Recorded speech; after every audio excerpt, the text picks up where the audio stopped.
Hey guys, welcome to another video of my aquaponics system. And here I have the underwater camera again in the fish pond, and I'm getting some footage here. I've got some footage of the native species that I have in this small pond. It's only like a 250 gallon small, you could almost call it a tank basically. It is in ground and it does have a waterproof liner to retain the water.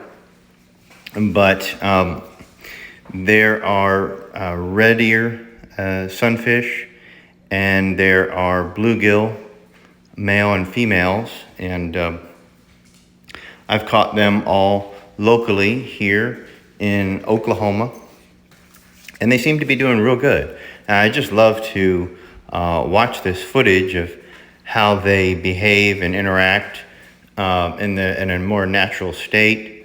See if they are trying to breed or being aggressive to each other. Just how they're dealing, how they look healthy, are they feeding properly, and so it's cool to have this underwater footage.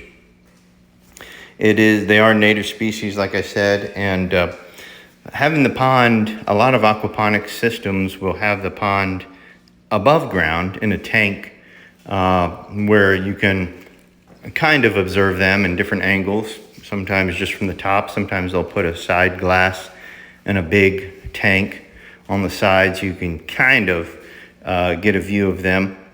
But I chose to do this in ground. I have the pump there that recirculates the water. It's a recirculating system that filters the water. And the grow towers that I have that this water trickles through and recirculates through is part of the filtration system and helps to purify the water as the roots of the plants absorb the nutrients and the fish waste out of the water. It's been decomposed by beneficial bacteria that live in the filter media. They live in the gravel, they live on any surface.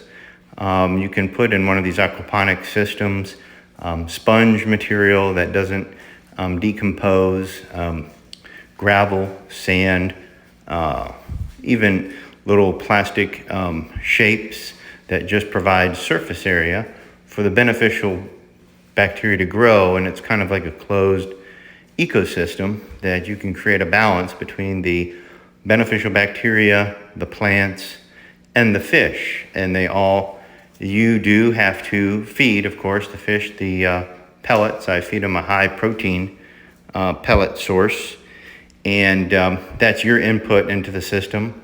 Light, keep the water levels as they need to, but you don't really need to add a lot of water once you have the system set up.